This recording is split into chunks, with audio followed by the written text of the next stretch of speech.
Welcome back to the deep dive. Ready to jump into another fascinating piece of history? Tonight, we're heading back to ancient Greece, into the thick of the Trojan War, all those epic battles and legendary heroes. Definitely a period that captures the imagination, filled with stories that still resonate today. Yeah, and we're going to be looking specifically at Chapter 7 from Pasted Text. This chapter drops us right into a night full of tension, on both sides of the conflict. Right in the heart of the war, where every move matters, every decision could change everything. It's interesting because even though there's a truce in place, neither the Greeks nor the Trojans seem to be actually, at ease. Like right from the start, we see Agamemnon and Menelaus, the Greek leaders, having this kind of secret late-night meeting, obviously worried about something. It really makes you think about the kind of pressure those leaders were under, the weight of all those lives depending on their choices. It's the side of war we don't always get to see, not just the battles, but the mental and emotional strain of leadership. Definitely, it's about strategy and tactics, but also about managing fear and uncertainty, trying to anticipate the enemy's next move. And it's not just the leaders feeling that pressure, right? It seems like both sides are desperate for any kind of information, anything that might give them an edge. On the Trojan side, we have Dolon, who's driven by, well, let's call it ambition. He's after Achilles' famous horses, those legendary horses. The horses, symbols of power and prestige in that era. Exactly. And Dolon's willing to risk everything for a chance to get them for himself. Which brings us to those Greek heroes, Diomedes and Odysseus. Now, they're driven by a very different set of motivations. Yeah, they're all about duty, patriotism, protecting their people. You see that contrast between personal ambition and loyalty to a cause, a theme that really runs through a lot of these ancient stories. And it all comes to a head when Dolon gets captured by Diomedes and Odysseus. He's trying to sneak into the Greek camp, and they catch him red-handed. The classic espionage gone wrong. Dolon tries to bargain for his life, offers information, but war is a pretty unforgiving business. Yeah, there's not a lot of room for second chances on the battlefield, especially when trust has been broken. It's a grim reminder of the harsh realities, the high stakes, the way war can kind of warp your sense of right and wrong. So moving on from that rather intense scene, let's talk about something a little less dark, those legendary horses of King Rhesus.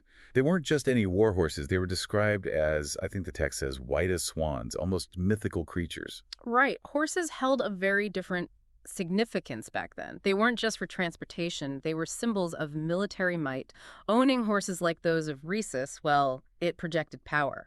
So capturing those horses, that wouldn't just be a military victory for the Greeks, it'd be a huge symbolic victory as well. Absolutely. It would undermine the Trojans' image of strength, demoralize their troops, maybe even sway some allies. Okay, so let's get into the raid itself. Diomedes and Odysseus, using the information they got from Dolon, managed to pull off this incredibly daring infiltration of the Thracian camp. A classic example of a well-executed stealth mission. They move silently through the night. The Thracians are completely unaware of the danger. Even King Rhesus himself is sound asleep. It really highlights the importance of vigilance, of being prepared, even when you think you're safe. And of course, strategy, knowing the layout of the camp, anticipating your enemy's movements. Diomedes and Odysseus, they clearly had a plan, and they executed it flawlessly. Yeah, minimizing their own casualties while achieving a decisive victory. Really impressive stuff. Textbook example of how intelligence gathering and tactical planning can tip the scales in warfare, even against a larger force. It really does show you the impact of a well-planned and coordinated attack. And the impact of this particular attack is pretty significant. Yeah. When King Rhesus is killed, his famous horses are captured, the whole Thracian force is thrown into chaos. A major setback for the Trojans. They were counting on those reinforcements. Absolutely. And you have to think about the effect on morale, not just the loss of troops, but the loss of confidence. Exactly. The Trojans thought they were getting this powerful ally, and then, bam, he's taken out before he can even really join the fight. It must have been a huge psychological blow. Oh, definitely. And on the flip side, think about how this victory must have boosted the Greeks' morale.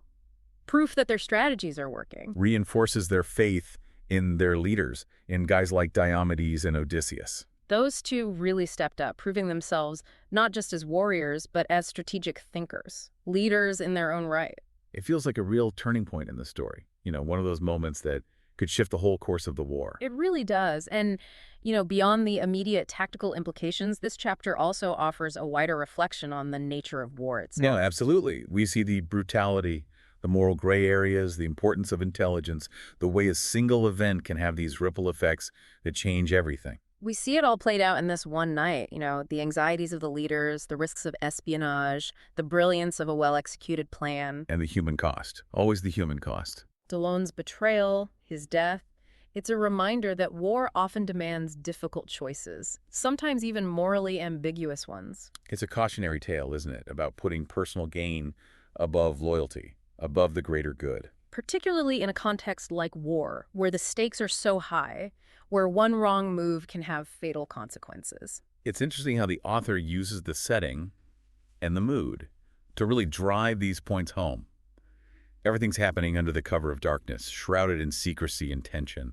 Yeah, the darkness becomes a metaphor, right? Reflecting the moral ambiguity, the uncertainty, the ever-present danger. And those descriptions of the battlefield, littered with bodies, they're a constant reminder of the real cost of war, the lives lost, the families shattered. It's a powerful image, one that stays with you long after you finish reading. It forces you to confront the reality of war, the violence, the loss, even amidst the stories of heroism and strategy. So before we move on, I'm curious to hear your thoughts. What are some of the key takeaways that have really struck you so far? Well, for me, it's the multifaceted nature of war that comes through so strongly in this chapter. It's not just about battles and conquests. It's about the human stories, the individual choices, the consequences that ripple outward. It's about the psychology of war, the mental and emotional toll it takes on everyone involved, from the leaders down to the foot soldiers. Exactly. And this chapter does a fantastic job of capturing all those different facets, weaving them together into a really compelling narrative. It reminds us that these ancient conflicts, they weren't just abstract events, they were lived experiences, full of drama and emotion, just like any other part of human history. It's amazing how these stories, even though they're thousands of years old, can still feel so relevant today. Like you can really connect with the characters, understand their motivations, even if their world is so diverse from ours. I think that's the power of these epic tales. They tap into these universal human experiences, things like ambition, fear, loyalty. It's the human element that makes them timeless. Exactly, and that's what makes this chapter so compelling. We see Agamemnon wrestling with the weight of command, Dolon tempted by greed, Diomedes and Odysseus driven by duty. And in the background, there's always that reminder of the human cost, the fallen warriors, the families left behind. The author does a great job of balancing those different perspectives, the grand sweep of history with the intimate details of individual lives. So as we wrap up this deep dive, I'm curious, what do you think the lasting impact of this night will be on the rest of the Trojan War? Well, it's hard to say for sure, but the loss of Rhesus and his forces, that definitely weakens the Trojans. Right, not just in terms of numbers, but also psychologically. Exactly. It undermines their confidence, makes them question their alliances, and on the Greek side, you have the opposite effect. That victory must have been a huge morale boost for them. Absolutely. It validates their strategies, strengthens their faith in their leaders. It's like this one daring raid, this single night of action, could have shifted the momentum of the entire war. It makes you wonder how things might have played out differently if Dolon hadn't betrayed the Trojans, or if Diomedes and Odysseus hadn't been so successful.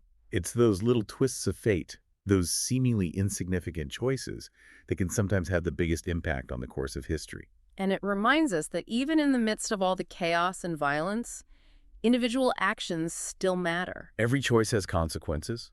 Every decision can ripple outward and change the course of events. It's a powerful message, and one that I think resonates with us even today. Well said, and on that note, I think it's time to wrap up this deep dive into the heart of the Trojan War. Thanks to everyone for joining us. We hope you've enjoyed exploring these timeless themes of war, strategy, and the human condition. And until next time, keep exploring, keep questioning, and keep diving deep into the fascinating stories that history has to offer.